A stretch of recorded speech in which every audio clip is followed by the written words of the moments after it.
അപ്പോഴേ അപ്പത്തിൻ്റെയും ഇടിയപ്പത്തിൻ്റെയും പുട്ടിൻ്റെയൊക്കെ കൂടെ കൂട്ടാൻ പറ്റിയ നല്ല അടിപൊളി കുറിക്കിയ ചാറോട് കൂടിയുള്ള ഒരു ഈസി ചിക്കൻ കറിയുടെ റെസിപ്പി നോക്കിയാൽ ഇതെൻ്റെ മദർലാൻ്റെ റെസിപ്പിയാണ്. അതിനായിട്ട് 2 സബോള, അതുപോലെ മീഡിയം വലുപ്പത്തിലുള്ള തക്കാളി, കുറച്ച് വെളുത്തുള്ളിയും ഇഞ്ചിയും ഇതുപോലെ ചോപ്പ് ചെയ്തതും, കുറച്ച് കറിവേപ്പിലയും.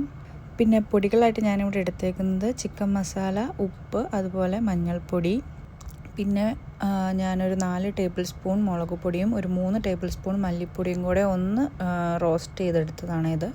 അതും കൂടി ഇതിലേക്ക് ചേർക്കുന്നുണ്ട്. ഇനി റോസ്റ്റ് ചെയ്യാണ്ട് ഡയറക്റ്റ് ചേർക്കണമെങ്കിൽ അങ്ങനെയും ചേർക്കാം കേട്ടോ. ആ പച്ചമണം ഒന്ന് മാറാൻ വേണ്ടിയിട്ടാണ് ഞാനിങ്ങനെ ചെയ്തത്, കാരണം നമ്മൾ വഴട്ടുന്നൊന്നുമില്ലല്ലോ. പിന്നെ ഞാനൊരു 1.25 കിലോ ചിക്കൻ ഇതിലേക്ക് ആഡ് ചെയ്തിട്ട് നല്ലപോലെ മിക്സ് ചെയ്യുന്നുണ്ട്. കൈ കൊണ്ട് തന്നെ മിക്സ് ചെയ്ത് ആവശ്യത്തിന് വെള്ളം ഒഴിച്ചിട്ട് നമുക്കിതിനെ സ്റ്റൗവിൽ വെക്കാം. എന്നിട്ട് കുറച്ച് വെളിച്ചെണ്ണ അതിൻ്റെ മുകളിൽ ഒഴിച്ചു കൊടുത്തതിന് ശേഷം മൂടി വെച്ച് നമുക്കൊരു തിള വരുമ്പം നല്ലപോലെ ഒന്ന് മിക്സ് ചെയ്യാം. ഇനി ഈ ചിക്കൻ കറിയുടെ കൂടത്തിൽ കഴിക്കാൻ വേണ്ടിയിട്ട് നമുക്കൊരു അപ്പം ഉണ്ടാക്കിയെടുത്താലോ. അതിനായിട്ട് ഞാനിവിടെ നല്ല അടിപൊളി സോഫ്റ്റായിട്ടുള്ള പാലപ്പം ഉണ്ടാക്കിയെടുക്കുന്നുണ്ട്.